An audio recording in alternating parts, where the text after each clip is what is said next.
In our last video, we talked about simple harmonic motion and just basic concepts. We left off on damping. Before we go into the damping coefficient, let's talk about what damping is. Let's present here. So if you remember, we did the masses on the spring, and it started off with some amplitude, some sort of energy was applied to that.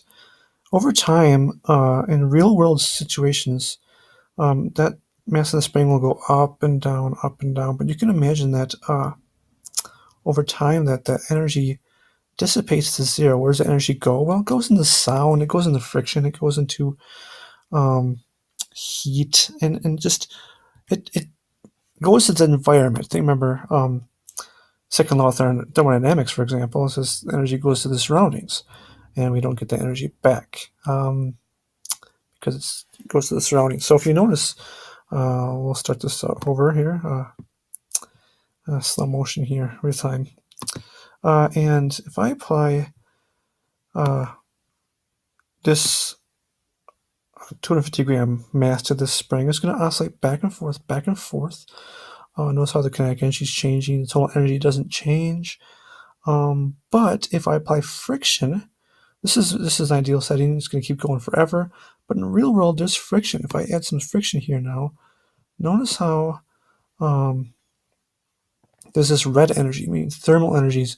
There's some heat involved. Those ions are moving back and forth. They're rubbing against each other.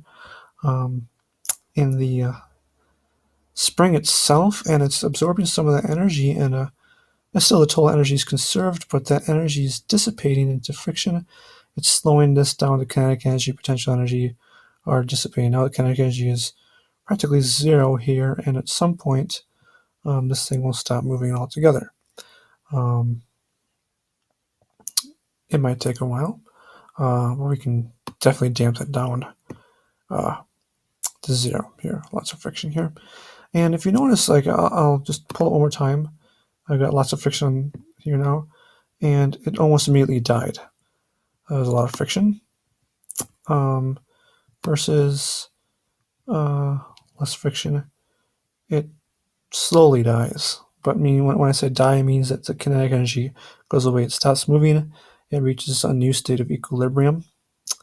And yeah, so basically it's going to look something like this, where it's going to start oscillating back and forth, back and forth, back and forth, but this energy eventually goes to zero, the kinetic energy that is, and potential energy.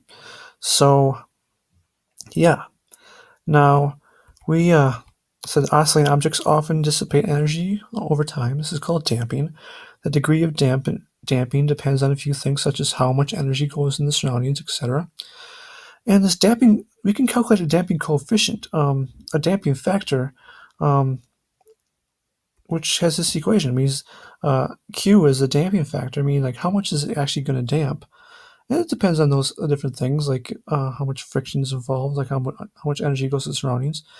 And the equation for that is 2 pi times energy stored divided by energy lost per cycle. And we'll go into more detail on that later.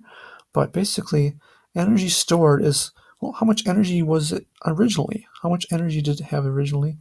And then energy lost per cycle, how much energy did it lose each time? It's like a certain percentage is lost each time. Like think about a golf ball that bounces up and down, up and down. Eventually, it's gonna.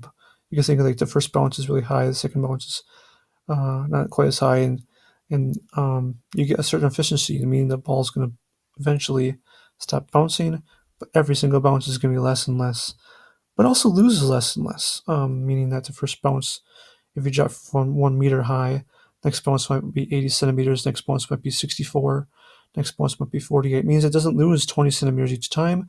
It loses a less and less amount each time, but it loses the same percentage each time. So that's all determined by the Q factor. So let's kind of review a little bit and check to see if you understand stuff that we talked about. So can you define and describe simple harmonic motion? Well, we talked about simple harmonic motion is anything that oscillates back and forth and it's periodic in its motion.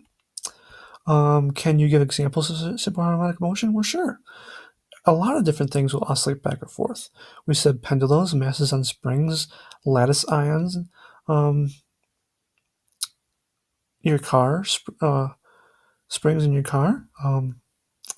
There's several things that'll have harmonic motion that'll oscillate. Waves, for example, water waves. That's why this unit is generally connected with waves, because any type of wave will have superharmonic motion.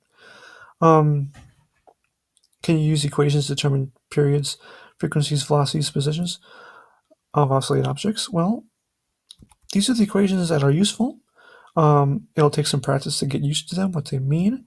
But we did go through them all, and hopefully with a little bit of practice you can apply those to different situations. And then can you describe what damping is, why it occurs, and able to calculate Q factor in damping, not dampening. Dampening is I go outside and my shoes are soaked because I stepped in a puddle. Do you know that it's raining cats and dogs outside? In fact, I just stepped on a giant poodle. Ha, poodle. Ha. Anyway, lame joke. That's what we're going to conclude with. But anyway, hopefully you learned something and had a good time. And this has been Physics MC, and you take care of yourselves now.